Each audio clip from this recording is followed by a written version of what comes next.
right, today we're going to be talking about those detail generating questions that we learned about in the last lesson, and we're going to do a little bit more practice on them. So remember, what were the two detail generating questions we used last week? Yeah, what does it look like? And remember, that encompasses things like, what does it sound like? What does it taste like? What does it feel like? What does it smell like? And then the second detail generating question is, why is it important? Those help us create elaboration. They help us take a boring, basic, drab sentence to a fantastic, fabulous sentence. We do that so that we show what it looks like, sounds like, smells like, so that the reader can create an image in their head. And then we also follow up with, why is it important, so that the reader understands the impact of this character, object, or setting.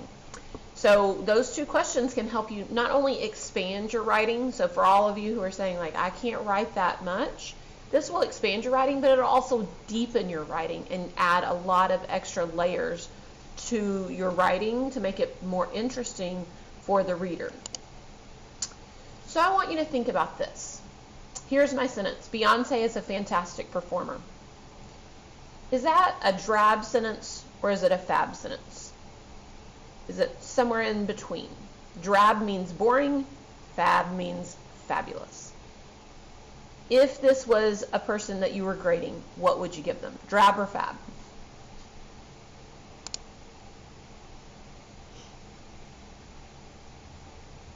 What about this one? Beyonce, a beautiful and talented singer and dancer, is a world-class performer. Now where are we on the spectrum?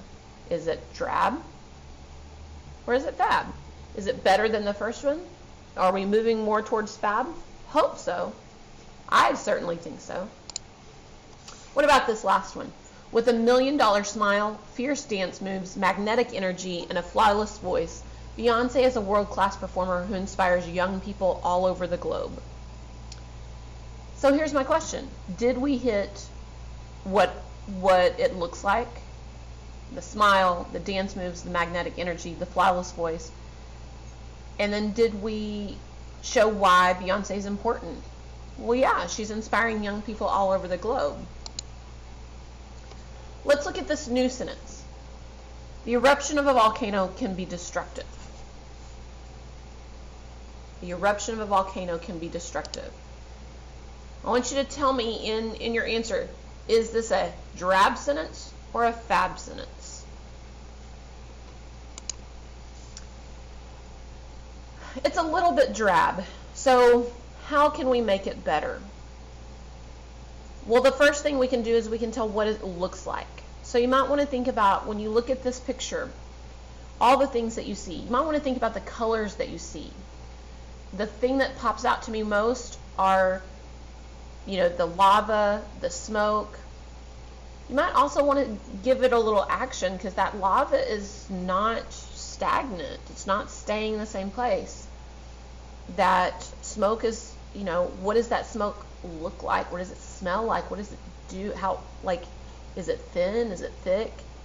So on your answer, I want you to give me just a few details about, what does an erupting volcano look like? What are the colors?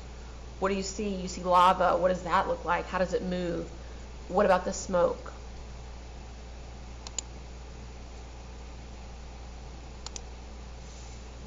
Now I want you to tell me why it's important.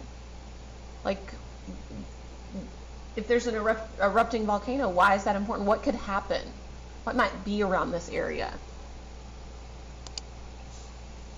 Here's my revision. Did I cover the two detail generating questions? I want you, on your answer, to give me 3 words about what it looks like. And then I want you to tell me why it's important. Now, it's your turn. I want you to choose one of the following sentences, and I want you to take that drab sentence to a fab sentence. Remember, use those detail generating questions. What does it look like, and why is it important? So A, frogs live in swamps. What does that look like? What does the frog look like? What does the swamp look like? Why is it important? What do frogs do for us? Or what do swamps do for frogs? Our family has a cabin in the woods. What does it look like? What does our family look like? Or you can choose the cabin, or you could choose the woods.